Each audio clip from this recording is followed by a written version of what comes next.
Go get him, Rob. My name is Rob Mckenna, and I represent you.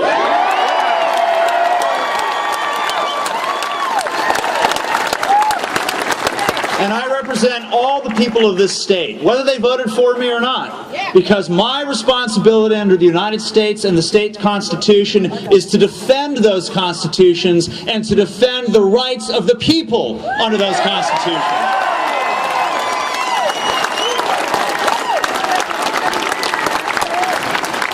I want to thank Kirby for putting this together, Americans for Prosperity for putting this together. Just since Tuesday, you people are amazing.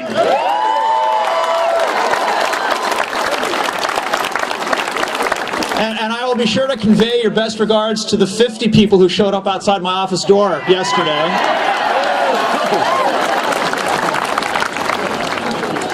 I want to point out to you something that may not be obvious to you if you haven't been here before to an event like this, and there are very few events like this, but sometimes people come here and they hold rallies on the steps, or they should say they hold rallies down here where Kirby and I are standing, and also someone you really need to meet, my beautiful wife, Marilyn Mckenna, right here.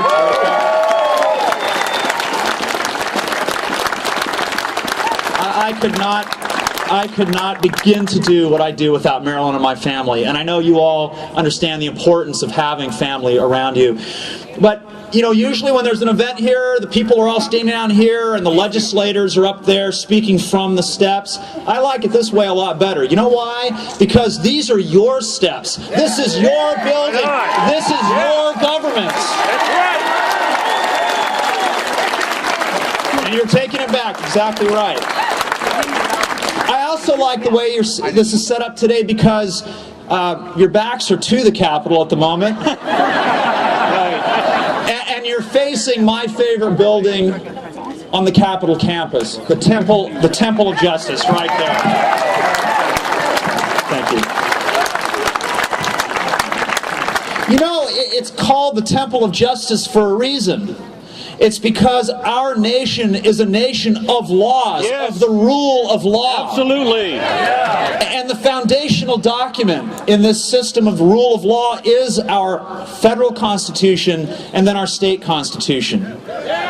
The Constitution means something. The words in the Constitution matter. It isn't something you just look at selectively when it's to your convenience. It matters all the time. Yes. Right on. Some have suggested that our argument before the federal courts that the individual health insurance mandate violates the 10th Amendment is some sort of antique. You know, that the 10th Amendment hasn't been addressed by the Supreme Court in a long time, and there's been a steady expansion of federal power on and on and on, and just give it up, they say. No. You know? No.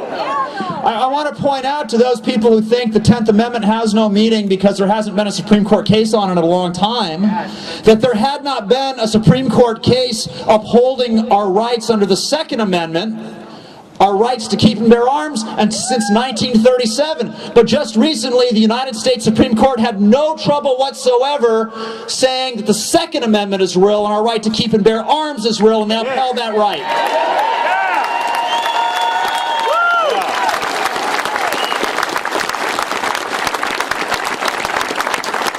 The second thing I want to say about the Second Amendment, or the 10th Amendment, is to address this idea of states' rights.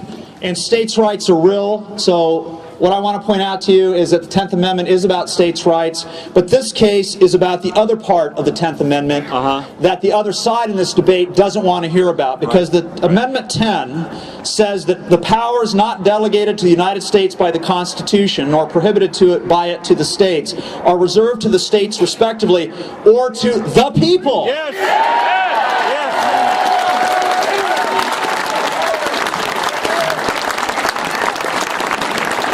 Let me be the first to say that we are not bringing this case to defend the state's rights to impose an individual insurance mandate on us. We're bringing this case to defend your rights from having it imposed upon you.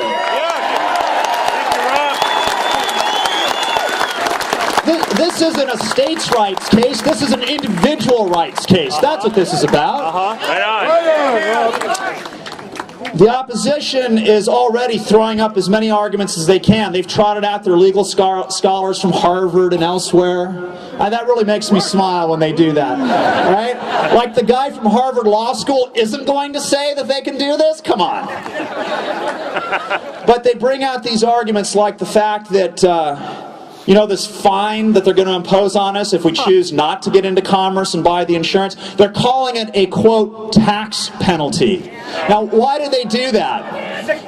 Because the IRS is so popular? No. They did it because they're trying desperately to make the health mandate look like a tax. Because they're going to argue in the federal courts that the health mandate is available to the Congress under the tax and spending clause of the Constitution. Kirby's already addressed that, but the fact is, this is not a tax. We know the difference. We pay taxes to the government provides something to us, whether we want it or not, but this is not a tax. This is the first time in American history that they are forcing us into the stream of commerce. And this idea that the Commerce Clause gives them the power, how does the Commerce Clause give the Congress the power to impose this mandate when it is directed at people who are refraining from commerce? It doesn't make any sense. Right. Are they next going to tell us that we all have to buy GM because we all own GM now? Yeah, probably. Something like that. There is no principal distinction between that kind of idea and the idea of the insurance mandate.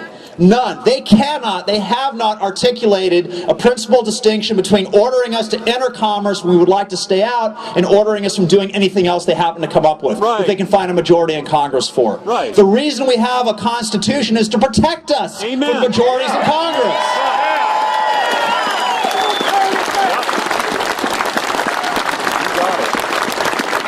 From the government. So it doesn't work under the Commerce Clause. It doesn't work under the Tax and Spending Clause. If they don't have the power, then we refer to Amendment 10, which says, hey, if we haven't given you the power, you don't have it. Right? It's the people, right? And we know how the federal government can obtain expanded powers. Unfortunately, we're painfully aware of it right now as we prepare our income taxes. The federal government didn't have the power to tax our income until the United States Constitution was amended by 2/3 of the Congress and 3/4 of the state legislatures, and then they had the power. If they want the power, bring the message out, bring the question out to the people, to the state legislators, and have the supermajorities. That's the way it works.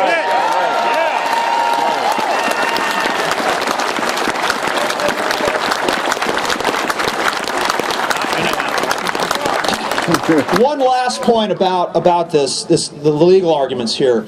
This isn't just about being forced to go into the stream of commerce and buy something. We're going to be forced to go out and buy what they tell us to buy. Right? That's what it's about. That's what they're going to order us to do. This will be the largest wealth transfer in our lifetimes from people who choose to stay out or only choose to buy, a basic level of coverage, and everyone else they're going to be subsidizing through this transfer. Young people in this country ought to be very, very concerned about this because it is largely targeted at the majority of people who don't have health insurance who happen to be under the age of 34. That's what they should be concerned about it. So let's remember that. And let's finally remember this, that the governor and her friends keep telling the public in all the letters they send to me and all the messages they deliver to the public that this is about the benefits that you're all going to receive. Oh, yeah. Right? You can keep them. Yeah. Once again, they're trying to tell us it's all about the benefits, it's all free, somebody else is going to pay for it. We know exactly who's going to pay for it, don't we? Yeah.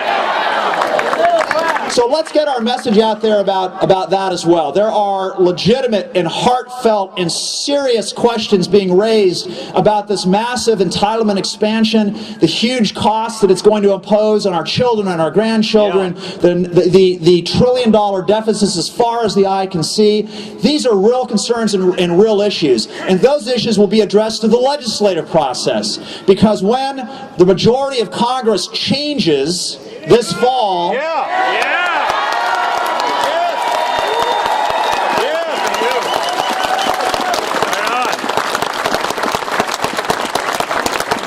when the majority shifts, then the legislative process will be used to make changes to this massive program which they have